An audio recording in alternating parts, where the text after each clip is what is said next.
오늘 말씀을 보면 지혜가 뛰어난 4가지의 작은 동물을 소개하고 있는데요. 25절을 보십시오.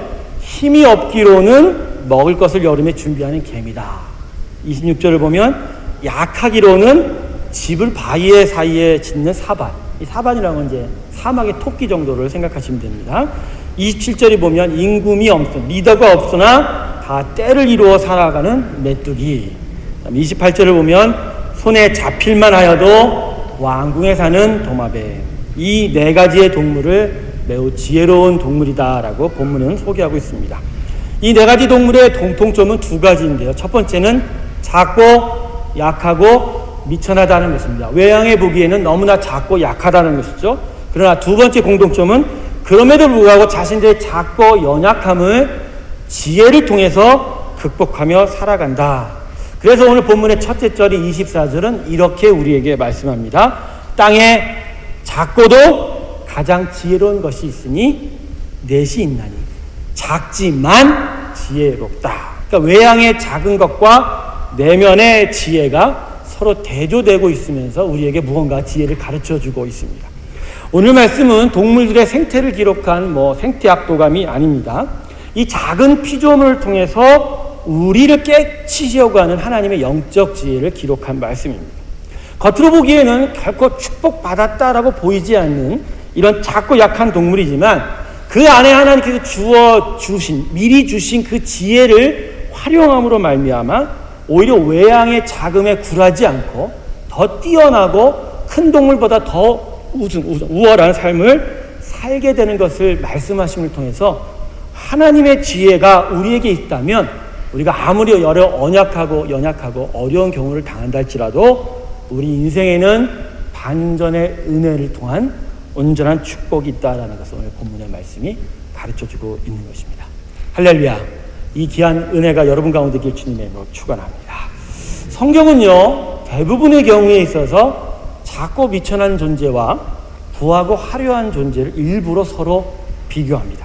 그래서 작고 미천한 존재의 위대성을 강조하려고 합니다. 하지만 이러한 기록 패턴은 항상 작은 것이, 항상 약한 것이 위대하다, 이것을 말하려고 하는 것이 아니에요.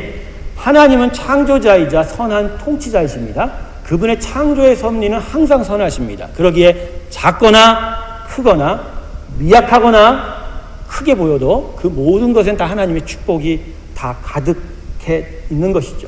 중요한 것은 성경이 이렇게 작고 큰 것을 서로 비교하는 것은 인간의 교만 때문이다라는 것이죠. 외양으로 보기에는 작고 미천한 것이면 다 멸시하려고 그러고, 겉보기에 크고 강한 것이면 무조건 쫓으려고 하는 악한 습성을 가진 인간을 깨우치려는 것이죠. 그래서 이런 악한 습성 속에서 보이지 아니하시는 하나님은 항상 멸시하려고 하는 우리의 교만.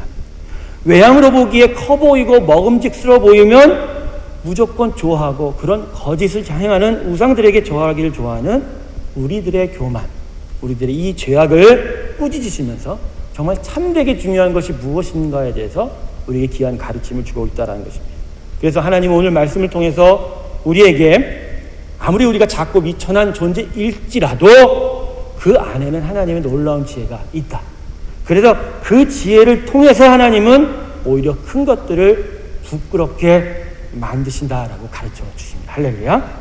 그래서 오늘 하나님의 가르침은 이게 결론입니다. 우리가 외양의 화려함을 쫓는 인생이 되면 안 된다는 것이죠. 우리 안에 담겨진 하나님이 주신 그 지혜와 은혜를 쫓아가기를 바라신다는 거예요. 할렐루야. 솔로몬이 지은 지혜서가 순서대로 보면 아가서, 그다음에 잠언, 그다음에 전도서지 않습니까? 아가서를 보십시오. 뭔가 만져져 가는 듯한 그 여인과의 그 사랑을 통해서 하나님의 사랑을 체험하게 되죠. 그러나 점점 나이가 들면서 장년에 넘어가면서 뭔가 보이지 않지만 서서히 내면 안에 깃들어져 있는 하나님의 지혜를 깨달아가기 시작하고, 결국 노년에 이르러 전도서를 보면 하나님 외에는 아무것도 필요 없다, 헛되다라고 가르쳐주고 있는 것이죠. 결국 이 솔로몬의 지혜의 변천, 그가 가진 지혜들을 살펴보면 결국은 외양의 화려함, 보기에는 크고 보기에는 화려한 것을 쫓는 것이 결코 지혜로운 삶이 아니라 우리 안에 계신 하나님, 그 그 하나님을 섬길 때에 우리는 지혜 충만한 그런 위대한 존재가 될 것이다 라고 가르쳐주고 있습니다. 여러분 기억하십시오. 보기에 아무리 작고 미천해 보여도 모든 하나님의 피조물 안에는 하나님의 놀라운 지혜와 지식이 담겨 있습니다. 믿습니까? 아멘. 그래서요 여러분, 존재의 위대함은 그 외양에 있지 않다라는 거예요.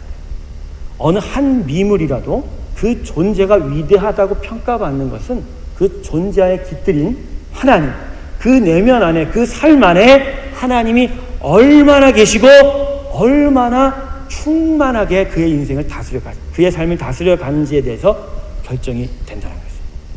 그러기에 여러분, 하나님이 여러분 안에 가득 차시면 여러분의 인생은 그 자체로 위대합니다. 할렐루야. 아무리 겉보기에 화려하고 외양이 풍성해 보인다 할지라도 그 인생 안에 하나님이 없으면 결코 그 인생은 위대한 인생이 아니라는 것이죠. 그러기에 여러분, 내가 하나님 안에 있다라는 것, 그래서 하나님 나를 사랑한다라는 것, 그래서 내가 정말 하나님을 갈급히 찾는다라는 것 하나만으로 우리는 위대할 수 있습니다. 할렐루야. 안 믿으세요? 이런 건 진짜 아멘하면 아멘. 여러분, 이게 아멘이 돼야 어렵고 힘든 일이 닥쳐와도 그게 여러분을 힘들게 하지 않는다는 거예요. 왜? 그래도 하나님이 날 사랑하시기 때문에. 거기서부터 우리의 삶은 새롭게 변해간다는 것이죠. 하나님이 처음에 우리를 선택했을 때 우리를 가르쳐 너는 큰 자야 라고 선택했다고 말씀하지 않습니다. 세상에서 가장 약한 자라고 말씀합니다. 고린도전서 1장 26절부터 28절까지 보면 하나님은 우리를 미련해서 택했다고 그러고 약해서 택했다고 그러고 없어서 천해서 택했다고 그럽니다. 하지만 거꾸로 뒤집어 놓고 그러한 인생을 내가 이제는 위대하게 만들겠다, 강하게 만들겠다, 부하게 만들겠다라고 말씀하시죠. 작지만, 약하지만, 미천하지만 하나님이 함께 하시는 말미암아 그 인생에 예수 그리스도의 능력이 가득 차면 결국 거기서부터 이 세상이 감당할 수 없는 인생이 시작이 된다라고 말씀합니다. 고린도후서 4장 7절 말씀 한번 읽어보겠습니다. 자막입니다. 같이 읽을까요? 시작.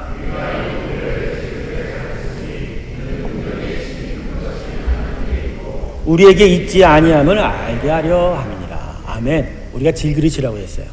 근데 보기에는 질그릇이어도 어떤 인생은 참 금빛 나는 질그릇도 있고 어떤 인생은 참 먼지가 가득 끼고 그죠? 초라해 보이는 질그릇이 있어요. 그러나 그것을 가지고 하나님이 그 인생을 판단한다라고 말씀하지 않아요.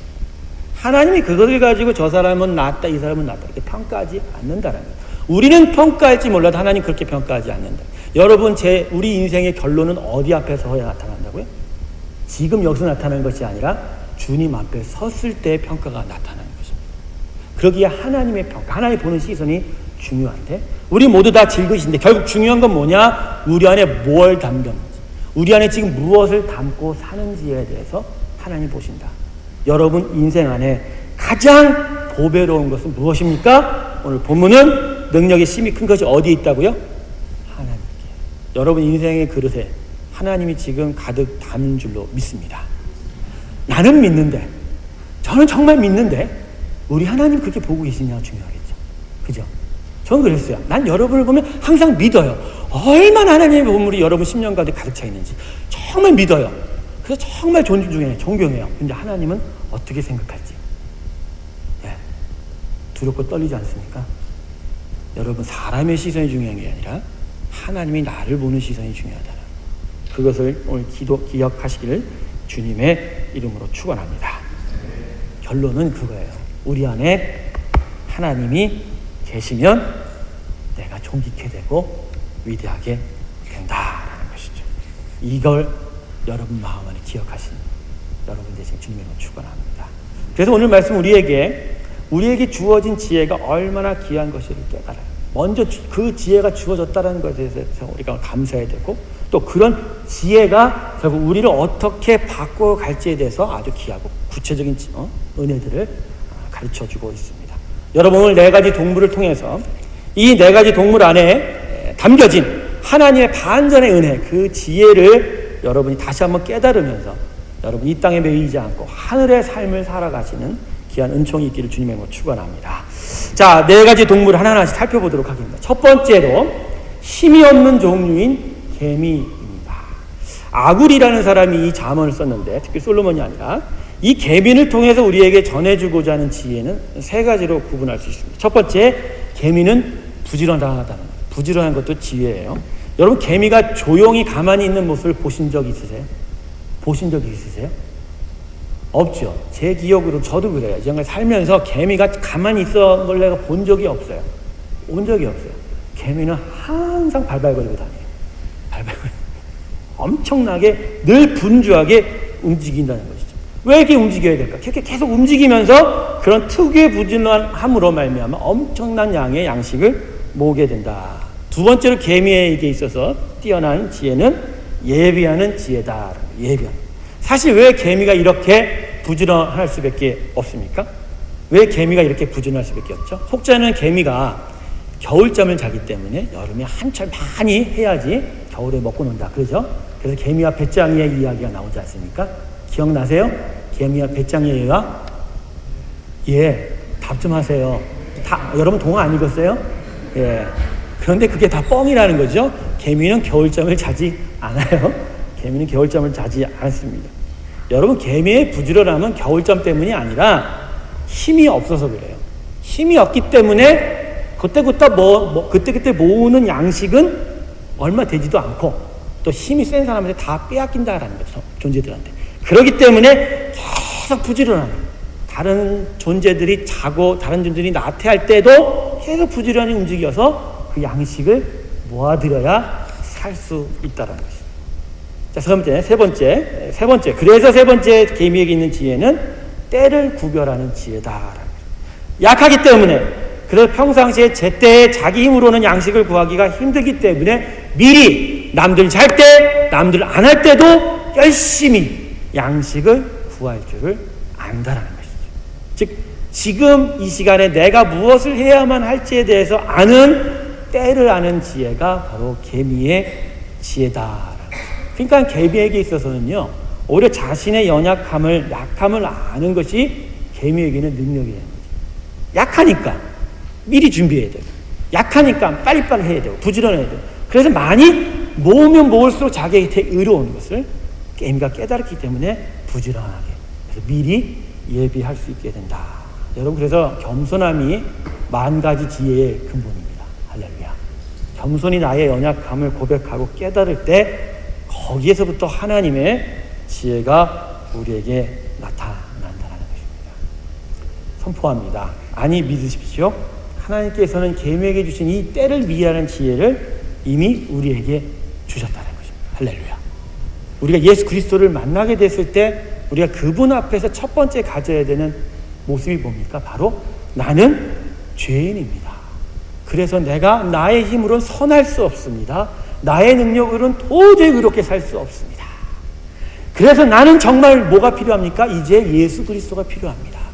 하나님의 능력, 예수 그리스도의 십자가가 아니면 내가 정말로 이 인생을 살 수가 없습니다 라고 깨닫게 되는 거죠. 그리고 한번 그리스도의 능력에 붙잡혀서 그리스도의 능력을 경험하게 되면 그 한 번은 끝나는 것이 아니라 계속해서 구원의 주님을 끝까지 붙잡는 열심이 우리에게 나타나게 된다는 것이죠. 거기서부터 우리는 개미와 같은 열심을 갖는 부지런함으로 정말로 나중을 위해서 지금도 열심히 살아갈 수 있는 그런 일들을 시작하게 된다는 것이죠. 종합하면 오늘 아굴의 잠언은 개미의 행동을 통해서 우리에게 때를 놓치지 말라라고 말씀합니다. 여러분, 약하다고 연약하다고 지금 낭망하지 마세요. 부지런함으로 나중을 준비하세요. 내가 힘이 있다, 그래서 내가 모든 걸 할 수 있다 하는 자는 반드시 중간에 꼬꾸라집니다. 자신의 교만으로 인하여 꼬꾸라지게 돼 있어요. 그러나 약하지만 그래도 열심히 살겠다고 하는 자는 그 꾸준함 가운데서 계속 하나님이 세우십니다. 그래서 그 꾸준함과 그 부지런함으로 결국은 나중에 승리를 이루게 되는 일이 나타난다. 토끼와 거북이는 그래서 정말로 귀한 비유입니다. 토끼가 되지 마시고 거북이가 되시는 길을 주님의 이름으로 축원합니다. 부지런함이 무엇일까요? 제가 묵상해 본 결과 부지런하다는 것은 꾸준하다라는 것이죠. 한순간에 많은 일을 해낸다라는 것은 결코 아닙니다. 제가 목회를 하면서 그래요. 처음에는 정말 매 순간마다 100% 열심히 하려고 했어요. 근데 그게 안 되더라고요. 전혀 안 되더라고요. 한순간에 어떤 것들을 통해서 마음이 녹을 때 100%를 하지 못하고 그냥 내려져 버리는 일도 생기더라고요. 그래서 요새 제가 마음속으로 제 자신에게 항상 주지시키는 거는 70에서 80, 조금 넘으면 90까지, 그러나 꾸준하게 계속 그렇게 하는 것이다 라고 저 자신에게 항상 고백합니다. 근데요, 그게 결국은 100% 하는 거더라고요. 할렐루야. 그런 꾸준함이 여러분 가운데 있기를 주님으로 축원합니다. 진짜예요, 여러분. 꾸준하셔야 돼요. 진짜 꾸준하셔야 되거든요. 영의 일도 마찬가지예요. 여러분, 지금은 기도할 때입니다. 믿으십니까? 남에게 한 얘기 아니라 우리 자신한테 하는 얘기예요. 지금은 예배할 때이고 지금은 말씀에 집중할 때예요.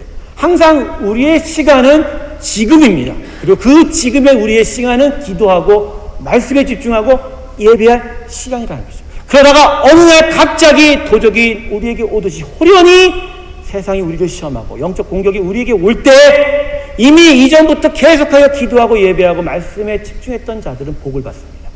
이미 그렇게 마음에 새겨진 말씀은 시험이 올 때마다 그것을 이기는 능력이 됩니다. 계속하여 하늘에 쌓아둔 기도는 그 위기가 닥칠 때 극복하는 평강이 되게 됩니다. 하나님을 예배하며 계속 꾸준하게 주를 찬양했던 삶은 환난 속에서 오히려 두려워하지 않고 기쁨을 소유하게 된다는 것이죠. 여러분, 이것이 바로 계미를 통해서 우리가 깨달아야 될 일이라는 것이죠. 여러분에게 묻습니다. 지금 여러분은 무엇을 위해서 살고 있습니까? 지금 무엇을 위해서 가장 귀하게 여기면서 그 여러분의 삶의 시간들을 투자하고 있습니다. 세상의 지식과 세상의 부를 놓치는 것은 아까워하면서, 그러나 정말 하나님 앞에 기도하고 하나님을 찾고 말씀을 읽는 것에 정말 여러분의 혼신의 힘을 들여 그것도 꾸준하게 부지런하게 하고 있는가라는 것이죠. 제가 오늘 이렇게 썼어요. 그런데 뭘 믿고 그렇게 기도하지 않으세요? 그런데 우리는 뭘 믿고 그렇게 예배하지 않을까? 그런데 우리는 뭘 믿고 그렇게 말씀을 보지 않을까? 말씀 설교 딱 준비하다가 오늘 아침에 하나님 덧글을 쓰시다. 그게 우리는 뭘 믿고 사느냐는 거죠. 나는 물어볼게요. 우리는 왜 기도하지 않죠? 여러분, 뭘 믿고 여러분 기도하시기를 주님의 이름으로 축원합니다. 정말로 하나님 보시기에 한심한 자는요, 정말 기도의 자리에, 예배의 자리에 안 나타나는 사람이에요. 나는 지금요, 여러분의 모든 삶 가운데 제 자신을 보고, 우리 교회에서 가장 어려워하면서 힘들어하고 가장 한심하게 보고, 그러나 불쌍하고 긍휼과 인자의 눈으로 계속 보고 싶은 분은 정말 예배를 나와야 되는데 예배를 안 나오고 있는 분들이에요. 그분의 이름은 다른 분은 다 생각 안 나는데 예배만 끝나면 내 이름에 석자가 딱 기록이 되고 집에 갈 때까지 안타까우면서 가요. 주일날 밤에 자면서까지 주여 주여 하고.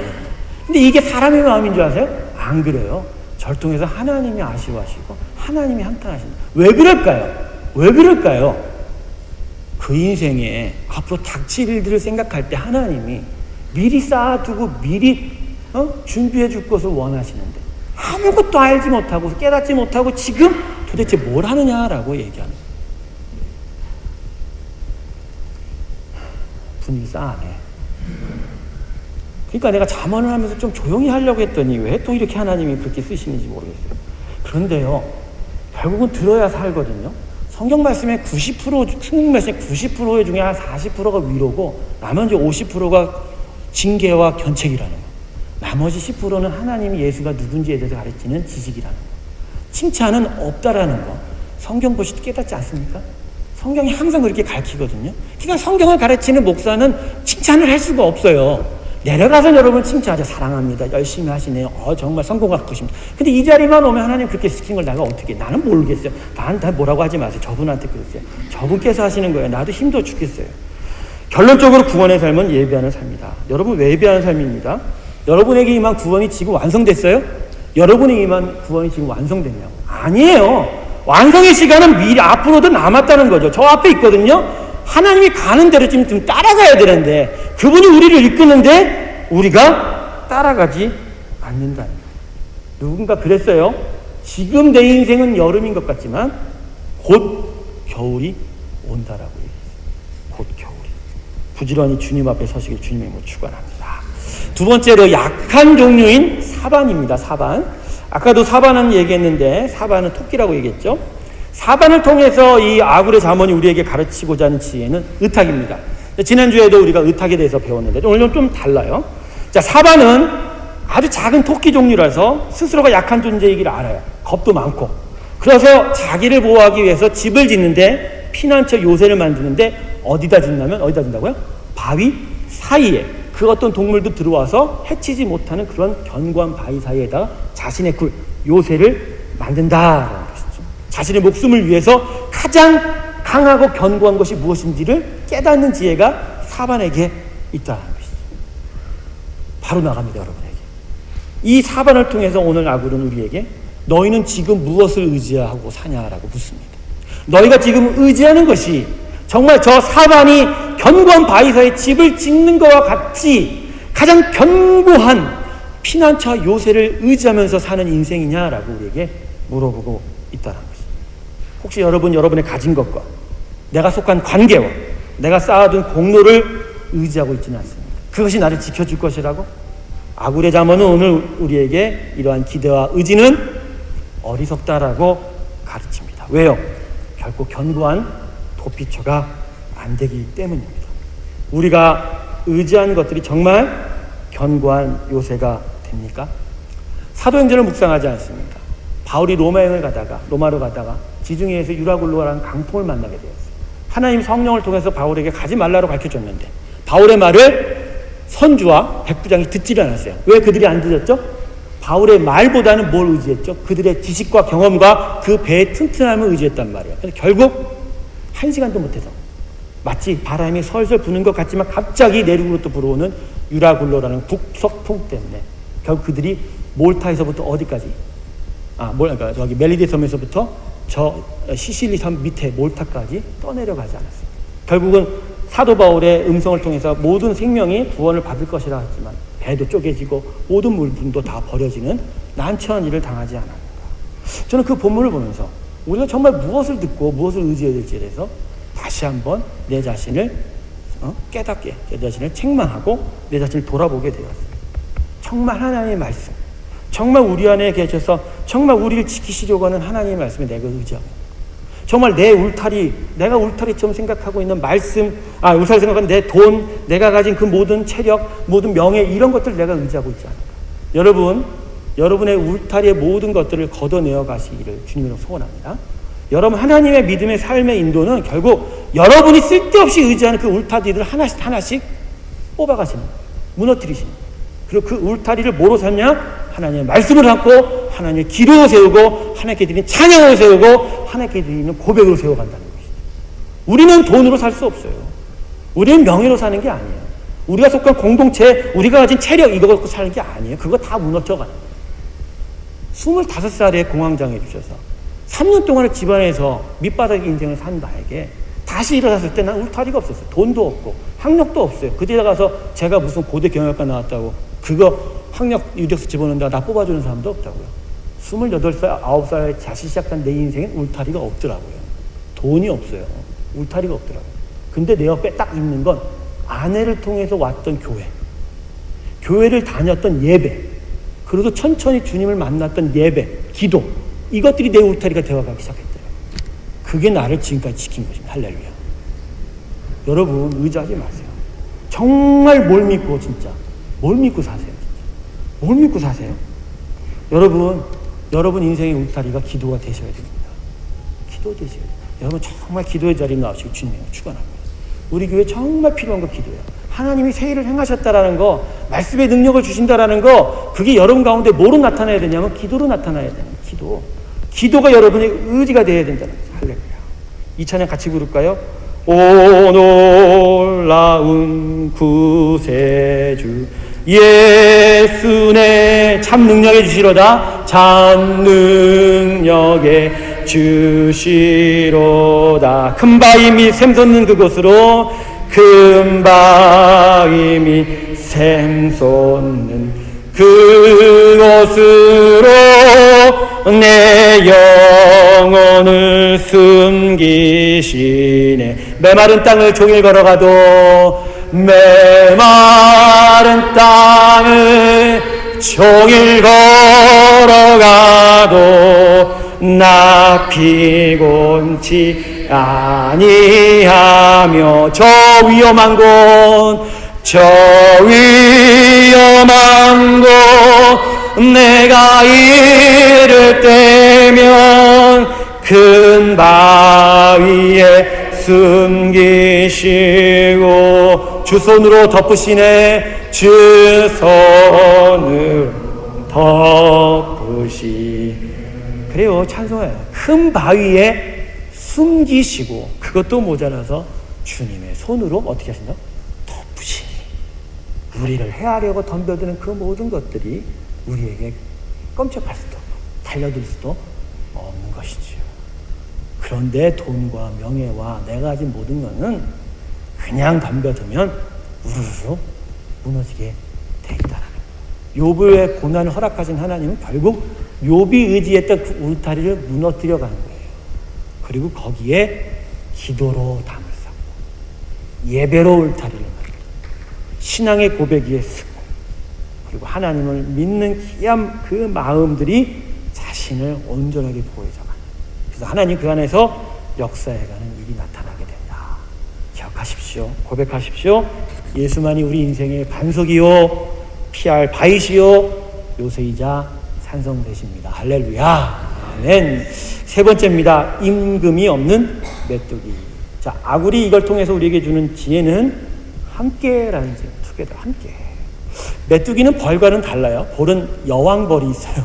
여왕벌.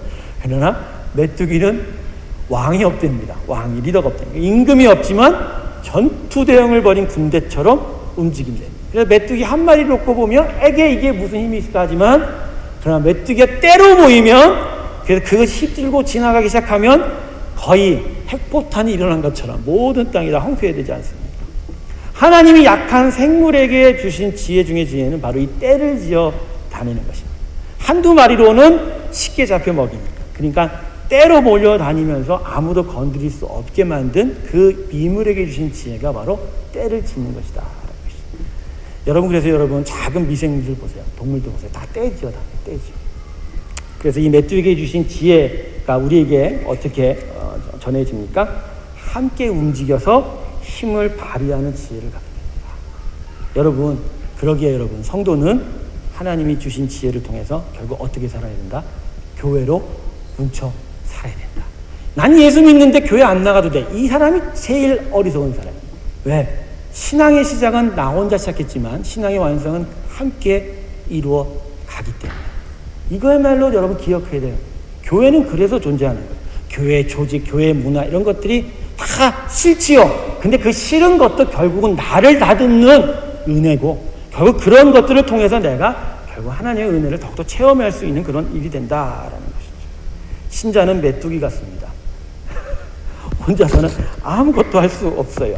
악한 영의 세력에도 무력하고 병이나 실패가 찾아와도 아무런 방비가 없어요. 하지만 교회에 와서 함께 기도하고 함께 찬양해 보십시오. 놀라운 힘을 체험하게 됩니다. 그래서 교회로 모이면, 믿음으로 모이면 1+1이 2가 아니라 1+1은 뭐라고요? 무한대입니다.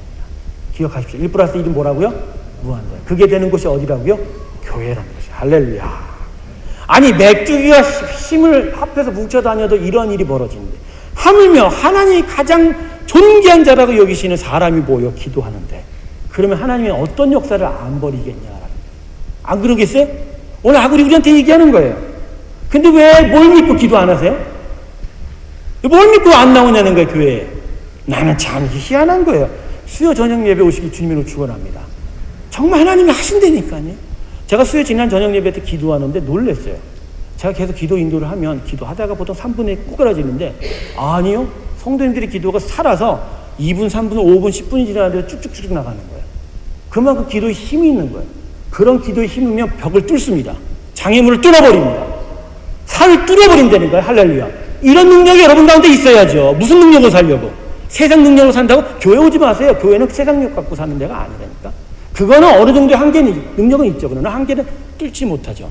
근데 그거 한계 뚫는 데가 교회고. 함께 모여서 기도하면 뚫어 간다라는 거예요. 정말 말 안 들어요.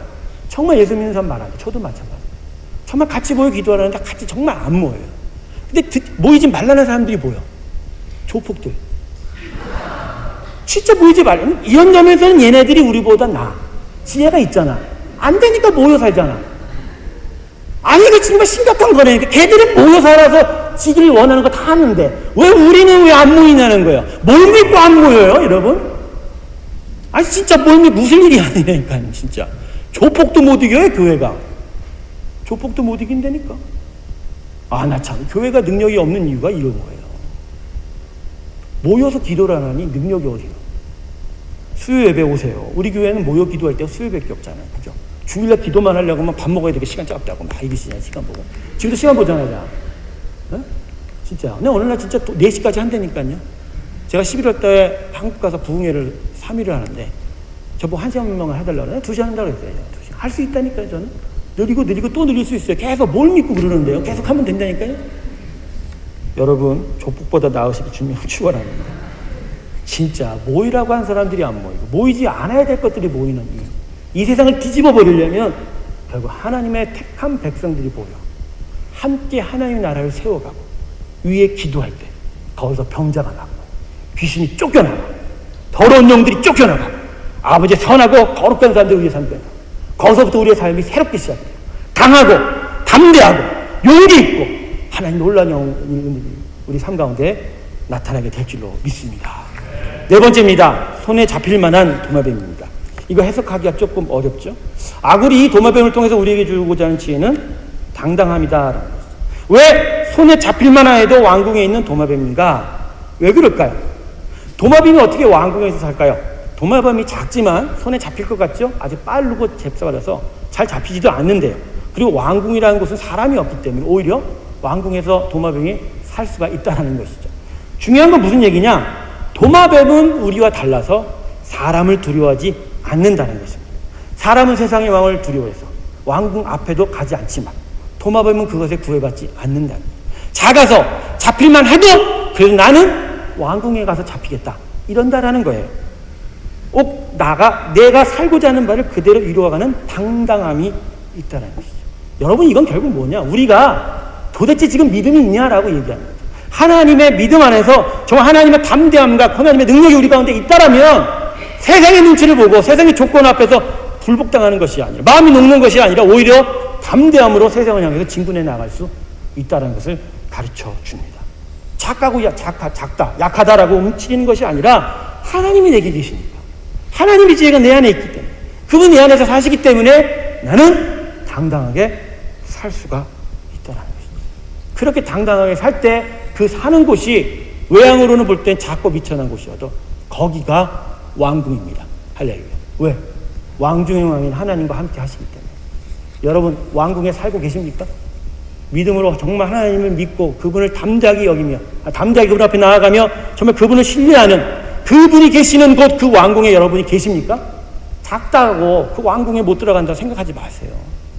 하나님은 우리 안에 은혜를 주셨기 때문에 우리 안에 담대함과 용기와 품위로 사는 축복을 주셨기 때문에 여러분이 그것을 믿기만 하면 그 사는 곳이 왕궁이 됩니다. 할렐루야. 그러기 때문에 여러분 존귀한 자고 그러기 때문에 여러분 왕 같은 백성이다. 할렐루야. 좌우 옆분에게 이렇게 축복하십시오. 당신은 왕자입니다. 공주입니다. 할렐루야.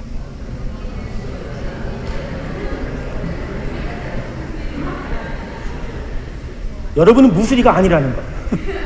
우리는 내시가 아니라는 거. 우리는 그러니까 그 왕의 눈치를 보면서 정말 어떻게 되나라고 두려워하는 사람은 내시하고 무수리들이에요. 상궁들. 그게 아니에요. 우리는 하나님의 축복이기 때문에 우리는 공주예요. 왕자예요. 근데 임금이 되면 안 돼요. 그분만이 왕이십니다. 그분의 자녀로서 그래서 그분이 주시는 그 모든 것을 담대하게 기쁘게 누리며 담대하게 세상을 향해 나아가요. 여러분, 이 왕 살 바에 그냥 왕의 자녀로서 삽시다. 어? 세상 눈치 보지 말고 나 작다고 연약하다고 그러지 말고 믿음 갖고 그 놀라운 왕중의 왕이신 하나님을 신뢰함으로 살아봅시다. 그래서 거기서 정말 하나님을 온전히 신뢰하는 가운데도 하나님의 놀라운 일들이 나타나는 그런 일들을 해보자는 거예요. 해보자.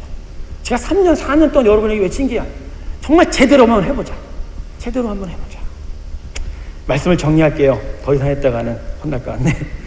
개미를 보고 영혼의 겨울을 준비하십시오. 토끼를 보고 영원한 반석의 예수님을 찾으십시오. 메뚜기 떼를 보고 함께 모여 기도하는 교회를 기억하십시오. 도마뱀처럼 당당히 왕의 앞에서 사십시오. 기억하십시오. 이 지혜들 이미 하나님이 우리에게 주셨습니다. 그러게 이 주신 지혜를 내 삶 속에서 적용해 나아가는 일이 우리 가운데 필요하다는 것입니다. 이 적용해가는 귀한 삶 사시기를 주님의 이름으로 축복합니다. 결국 사람의 삶의 결론은 나를 지금껏 의지하게 만들었던 그런 울타리, 가진 것, 속한 것, 내가 처한 환경으로 결정되지 않는다. 내 안에 주신 이 놀라운 지혜를 내가 정말 귀하게 여기면 여길수록 이것들이 나의 행복을 만들어 간다는 것입니다. 그러기에 여러분에게 필요한 것은 이 지혜를 간구하며 이 지혜를 구체적으로 삶에 적용하는 귀한 일들이 필요하다는 것. 그러기에 다시 한번 여러분에게 권면합니다. 뭘 믿고 기도 안 하셨는지 모르겠지만 이젠 하나님을 의지하여 기도의 자리로, 예배의 자리로, 말씀의 자리로 나아가시기를 주님의 이름으로 축원합니다. 기도하겠습니다. 감사하신 하나님 아버지,